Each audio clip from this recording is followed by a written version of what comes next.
अस्सलाम वालेकुम बच्चों, कैसे हैं आप सब। तो आज जो है वो हम टॉपिक स्टार्ट कर रहे हैं रदरफोर्ड एटॉमिक मॉडल। रदरफोर्ड का पीछे जितने भी एक्सपेरिमेंट्स जो हैं हो चुके थे, लाइक जे थॉमसन ने एक्सपेरिमेंट किया था, प्लम पुडिंग थ्योरी दी थी। उसने कहा था कि एटम में, पूरे एटम में एक पॉजिटिव चार्ज जो है वो एग्जिस्ट करता है और नेगेटिव चार्ज जो है स्टक है।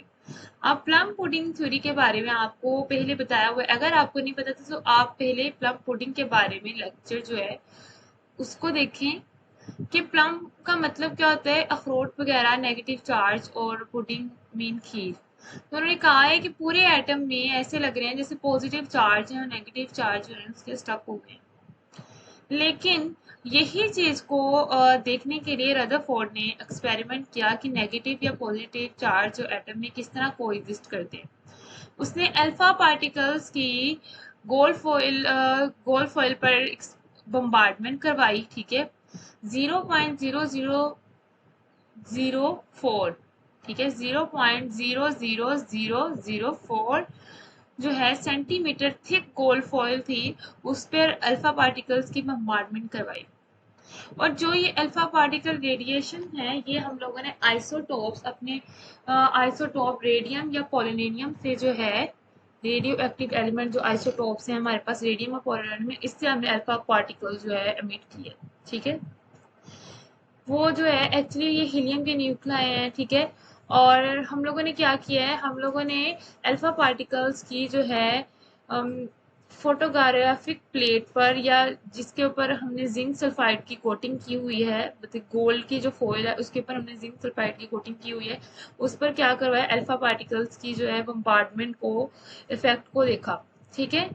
तो ये वाला ये प्रूव कर रहा था कि प्लम पुडिंग थ्योरी को वो रिजेक्ट कर रहा था। जब हमने ये एक्सपेरिमेंट देखा, जब रदरफोर्ड ने ये एक्सपेरिमेंट्स देखा, तो उसने देखा कि ये वाला जो है एक्सपेरिमेंट ये प्लम पुडिंग थ्योरी को रिजेक्ट कर रहा है। रदरफोर्ड ने बहुत ज़्यादा एक्सपेरिमेंट्स किए थे, लेकिन उसका ये जो गोल्ड फॉइल वाला एक्सपेरिमेंट था ये बहुत ज़्यादा मशहूर हुआ। उसने उसने कहा कि तमाम तमाम तकरीबन जो तमाम पार्टिकल्स हैं वो स्ट्रेट मूव किए हैं, ठीक है। तकरीबन ज़्यादा से ज़्यादा पार्टिकल जो है स्ट्रेट मूव किए हैं, और कुछ जो है कुछ सिर्फ थोड़े से जो है वो डिफ्लेक्टेड हुए हैं, जो कि रिफ्लेक्ट हो गए हैं और बाउंस बैक हुए हैं। लेकिन ज़्यादा पार्टिकल जो हैं वो स्ट्रेट मूव कर गए हैं, ठीक है। अब ये एक्सपेरिमेंट क्या शो कर रहा था, होना तो ये चाहिए था कि अगर एटम पूरे में पॉजिटिव चार्ज है, पूरे एटम में, plum due to plum pudding theory, अगर पूरे एटम में पॉजिटिव चार्ज है, होना तो ये चाहिए था कि सारे एटम क्या हो जाते हैं, डिफ्लेक्ट हो जाते। डिफ्लेक्ट मीन पीछे मूव कर जाते या थोड़ी सी टेढ़े मूव करते, स्ट्रेट मूव ना करते, ठीक है। तो होना तो ये चाहिए था, लेकिन हुआ ये कि एटम में जो है कुछ स्ट्रेट मूव करके, जो कि ये चीज डिनोट कर रही है कि एटम में, एटम जो है उसमें क्या है, उसमें कुछ खाली जगह है, एम्प्टी स्पेस है, और जो पॉजिटिव चार्ज है वो पूरे एटम में नहीं है बल्कि वो सेंटर में पाए जाते हैं।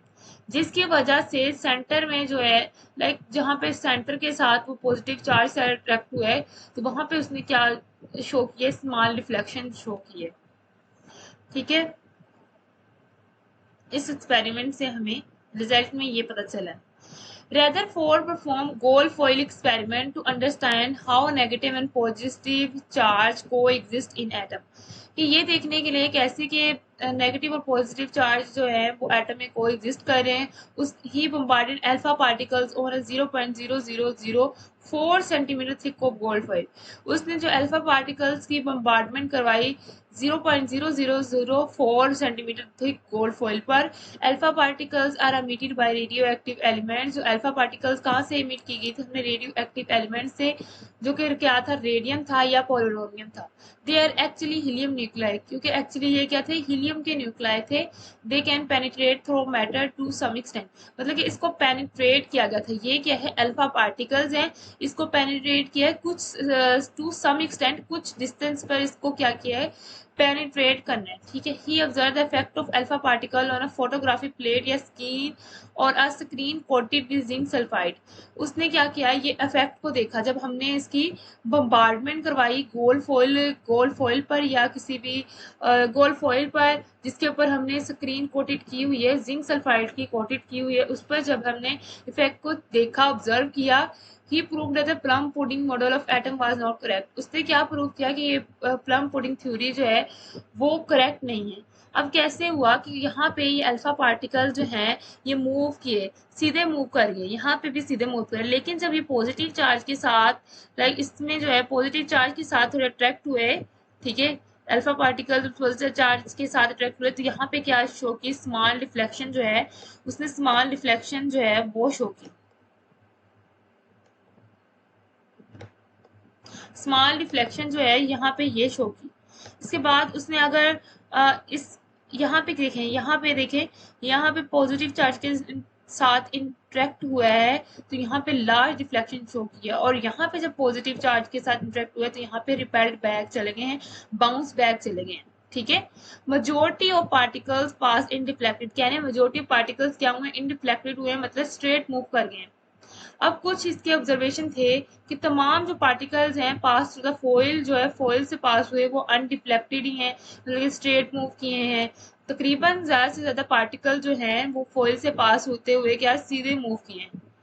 Out of 20,000 particles only few were deflected, कह रहे 20,000 पार्टिकल्स में से जो चंद पार्टिकल्स हैं वो फिरली लार्ज एंगल पर डिफ्लेक्ट हुए हैं एंड वेरी बाउंस बैक, और कुछ जो है वो क्या हुए हैं, बाउंस बैक हुए हैं गोल्ड फॉइल को हिट करने के बाद, ठीक है, हिट जब उसने गोल्ड फॉइल को हिट किया तो कुछ पार्टिकल्स क्या हुए हैं, बाउंस जो है वो बैक हो गए, ठीक है।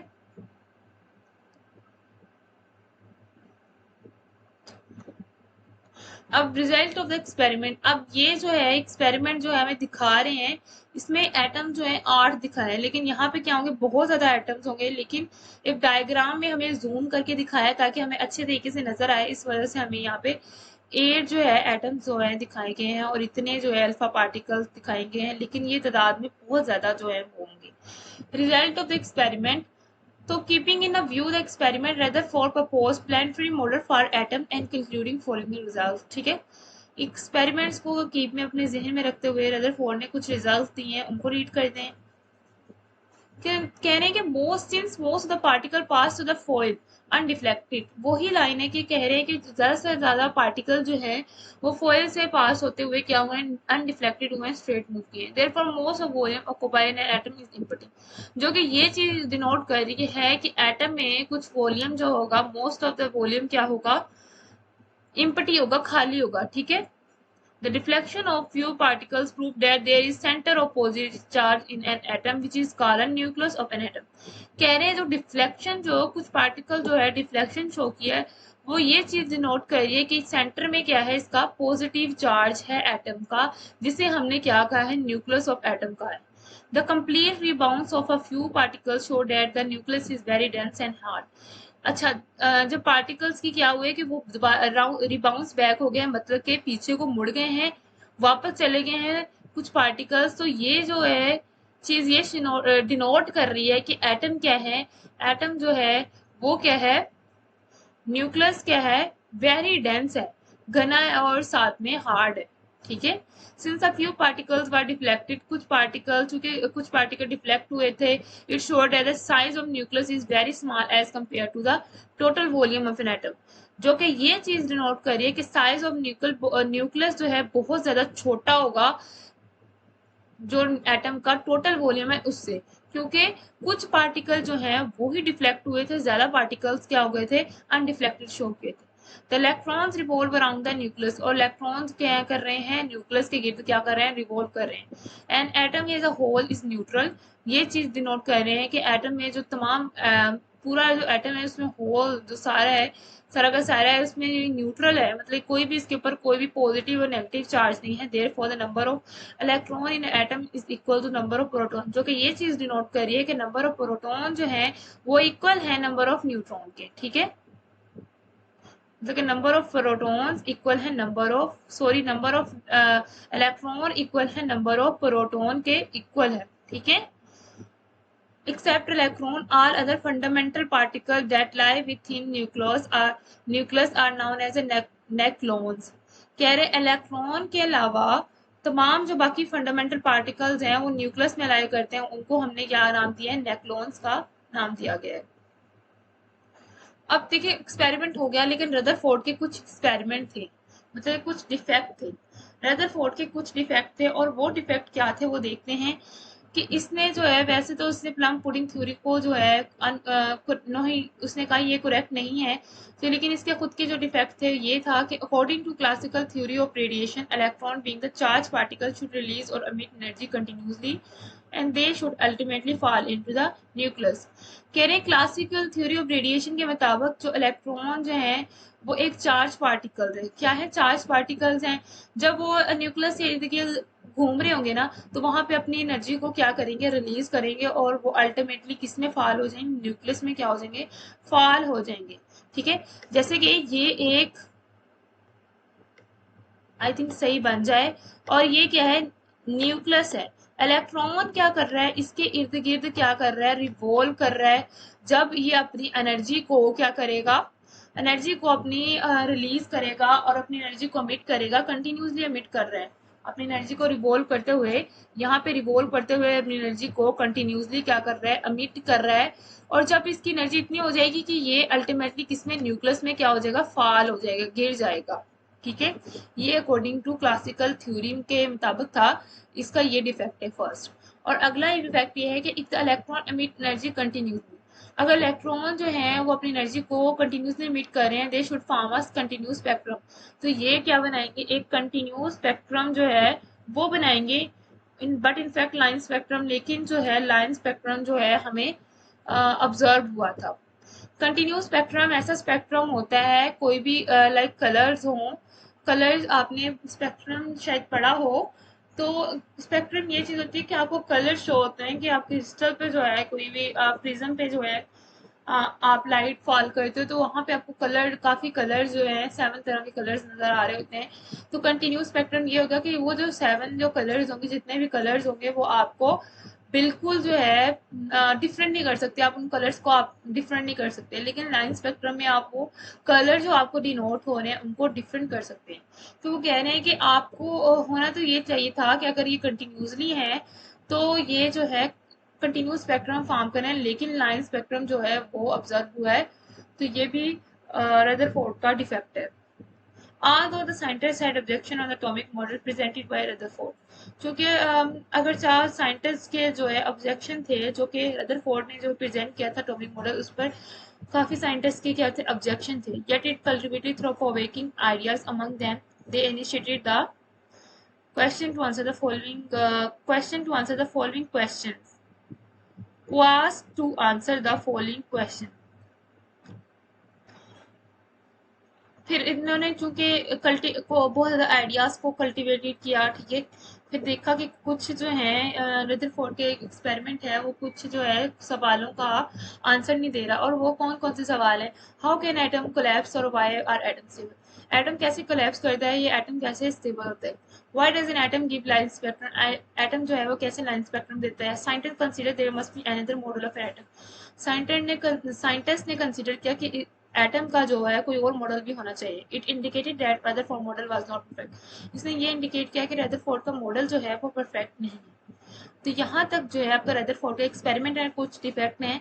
तो आगे इंशाल्लाह जो है हम बोहर का एटॉमिक मॉडल पढ़ेंगे, जो कि जिसने जो है रदरफोर्ड के जो डिफेक्ट का आंसर दिया है। ओके, अल्लाह हाफिज़।